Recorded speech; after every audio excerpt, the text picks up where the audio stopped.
Hey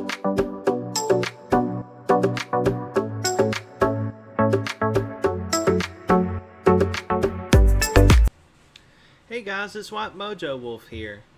I wanted to continue my history with various video game consoles and companies by taking a trip down memory lane with Sony and their PlayStation consoles.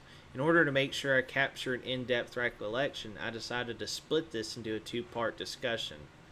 This piece will focus on my time with the PlayStation 1 and the PlayStation 2. Before we get too much further, I wanted to provide some video game background and history for you. I was a young kid in the 1990s, and I remember the culture very well. Nintendo and Sega were jockeying for supremacy until Sony decided to enter the race. You might have to fact check me on this, but I believe they were originally wanting to partner with Nintendo until Sony and Nintendo were in a disagreement about how to store the games. Nintendo wanted to use cartridges which limited the developers a bit more than a compact disc would have done.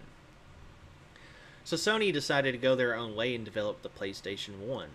Not only did they manage to sell a console to go toe-to-toe with Nintendo, they developed games and characters that were just iconic as Mario and Link. So I want to start by talking about the PlayStation 1 a bit further. Unlike the Xbox, when you see a PlayStation 1, we're talking about the first console made by Sony. I want to preface this by saying that I did not own a PlayStation 1 directly, but I got to play one quite a bit at a friend's house.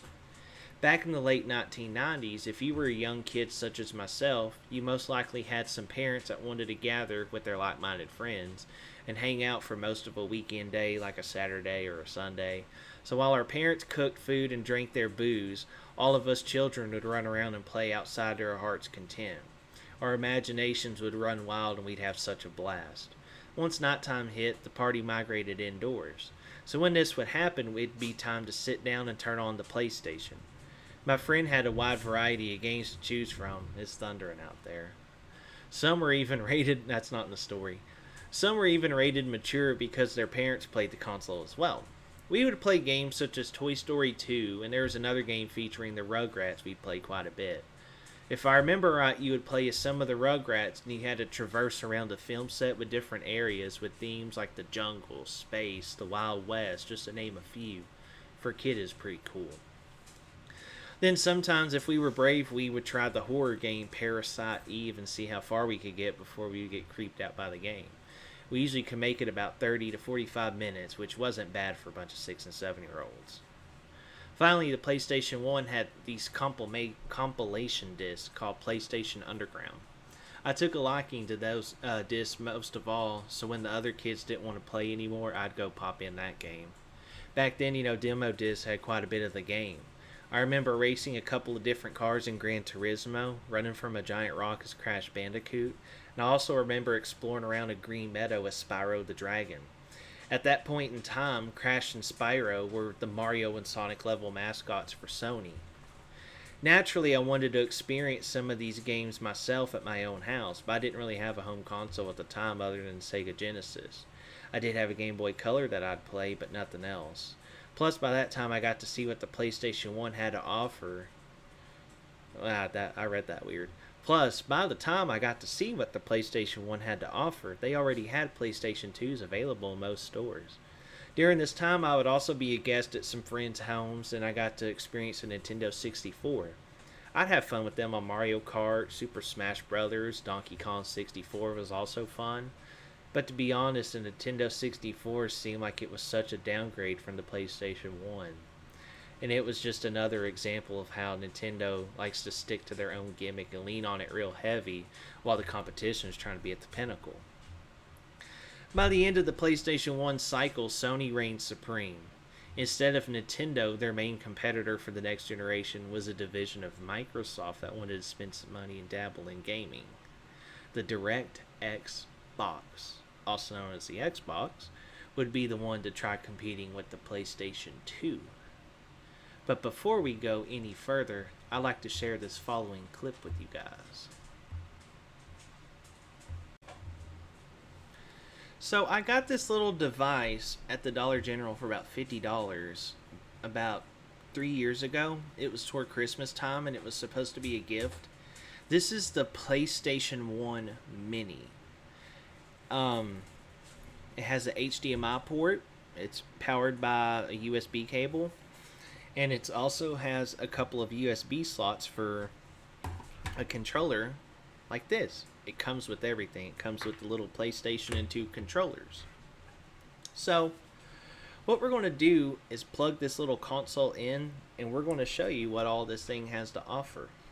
I told you guys I never really did own a PlayStation 1 directly, so when I saw this at the dollar store about 3 years ago, I had to buy this as soon as I saw it, just for novelty's sake, and as well as getting a little taste of that generation and kind of going down memory lane. So what we're going to do is boot this little PlayStation up, and we are going to transition to a live stream. See you in a second. Okay guys, I've got the mini PlayStation 1 hooked into the capture card. I wanted to cover some of the games it has on here. We've got Ridge Racer Top 4, Super Puzzle Fighter 2 Turbo, Siphon Filter, Tekken 3, Tom Clancy's Rainbow Six. We have Twisted Metal, Wild Arms. We have Battle Arena Toshinden, Cool Borders 2, Destruction Derby, the classic Final Fantasy VII, the original Grand Theft Auto, Intelligent Cube. We have Jumpin' Flash. We have Metal Gear Solid. We have Mr. Driller. We have Oddworld, Rayman, Resident Evil, and Persona. So basically you can play all these games in full on this little PlayStation, and you can keep storage of them as well. See, and you have some settings you can change right here. You have the memory card.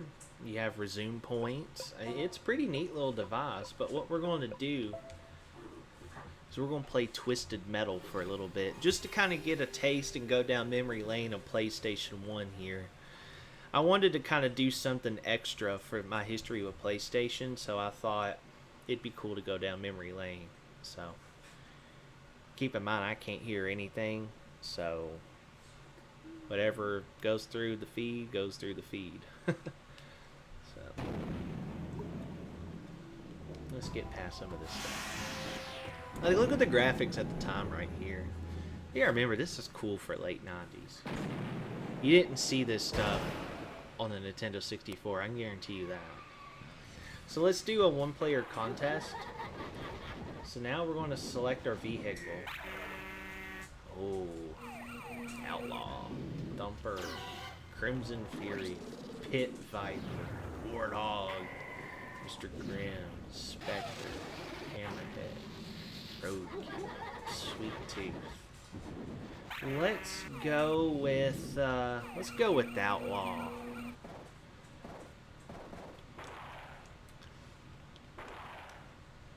Now, I don't know the buttons or anything, so we're going to have fun playing this. Okay.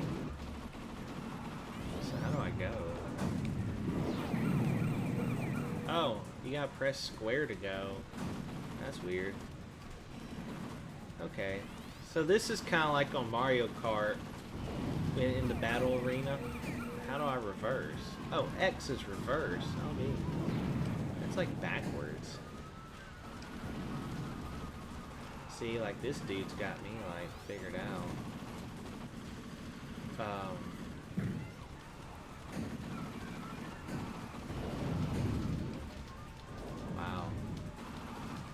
He's got the miles per hour there. Let's see if I can get him. Oh! He's destroyed me. Oh, that was fun. Let's go get him again. Boom! You gotta remember, back in the late 90s, these are cool looking games.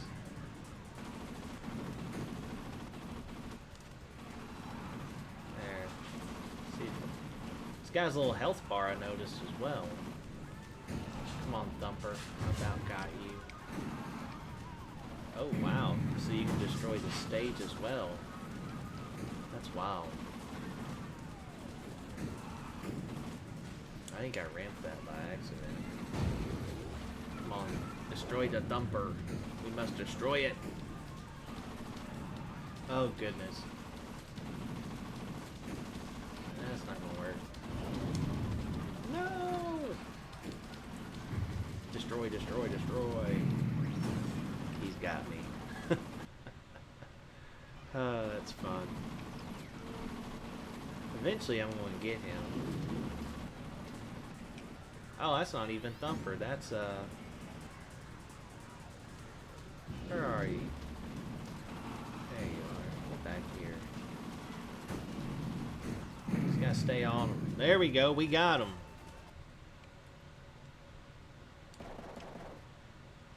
Now I gotta fight 3 of them? I don't think so. But you guys see what I mean by this console, right? So many cool memories. But with that, let's get on to the next topic.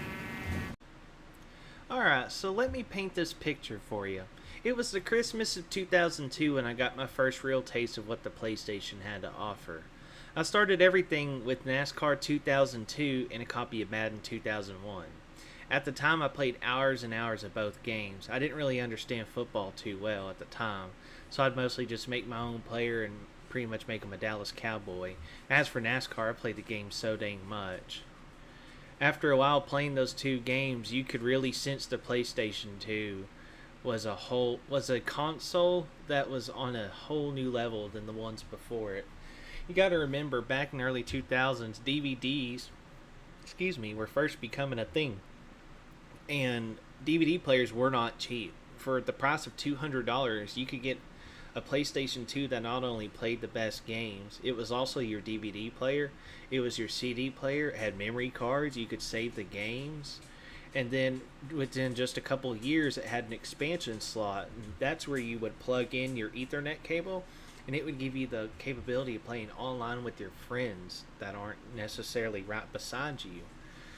And you know, it's just, and the graphics alone on the PlayStation 2 were just a complete step up.